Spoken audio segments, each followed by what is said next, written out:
आज का हमारा विषय है शंका। जी हां, शंका अर्थात दूसरों के आशय पर संदेह करना। ऐसा सोचना कि कोई हमें हानि पहुंचाना चाहता है, कोई हमसे अनुचित लाभ प्राप्त करने के लिए हमारे निकट आया है, ऐसा मानना। और संसार का अनुभव भी यही कहता है।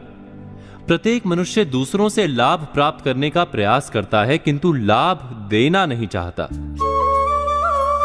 हमारे मन की शंका हमें संसार के कड़वे अनुभवों से बचाती है। शंका वास्तव में हमारे हृदय के अंदर बना दुर्ग है, जिसमें रहकर हम सुरक्षित रहते हैं। किंतु इसी शंका के कारण हम किसी के निकट भी नहीं जा सकते, किसी से प्रेम या मित्रता नहीं कर पाते। हम धीरे धीरे अत्यंत एकाकी और अकेले रह जाते हैं। शंका का ये दुर्ग हमारा कारागार बन जाता है। क्या ऐसा नहीं होता?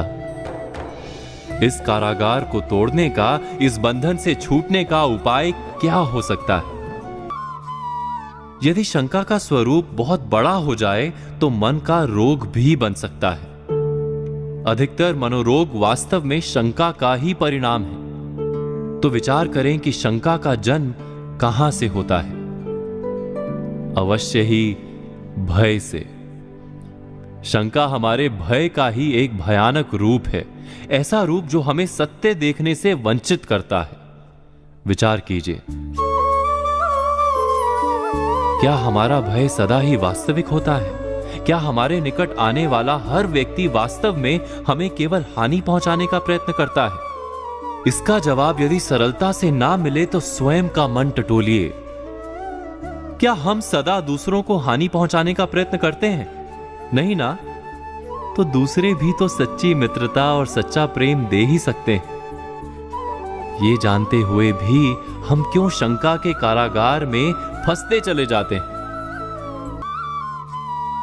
शंका का एक दूसरा पहलू भी है, उस पर भी विचार कर लेते हैं। शंका के कारण हम शायद हानि से तो बच जाते हैं, किंतु कई बार लाभ से भी वंचित रह जाते हैं। बुरी नीयत वाले व्यक्ति के पास से भी हम लाभ प्राप्त कर ही सकते हैं, जैसे जहर से भरे वृक्ष के फूल में से भी मधुमक्खी अपने लिए शहद चुरा सकती है। शंका से बचा कैसे जा सकता है? वो भी बिना स्वयं को किसी प्रकार की हानि पहुंचाए। ये सरल हो सकता है यदि हम ठीक से समझ लें कि हमारे भीतर की शंका का कारण बाहर नहीं, भीतर ही है।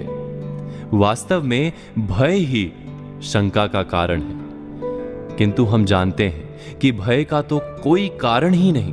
भय से कभी कोई लाभ प्राप्त हो ही नहीं सकता। संसार का क्रम है कि आज का नुकसान कल का फायदा बन सकता है, आज की हानि कल जीवन का पाठ बनकर दिखाई देती है। अर्थात शंका की तो आवश्यकता ही नहीं जीवन में। विश्वास के साथ संसार में सभी को मिलना, सभी अनुभवों का स्वागत करना और समय आने पर अपनी बुद्धि, अपने विवेक से अपना मार्ग बनाते रहना ही अधिक लाभदायी भी होता है और अधिक सुखदायी भी। तो आज की गई बातों पर हमेशा की तरह विचार कीजिए और कल की प्रतीक्षा कीजिए।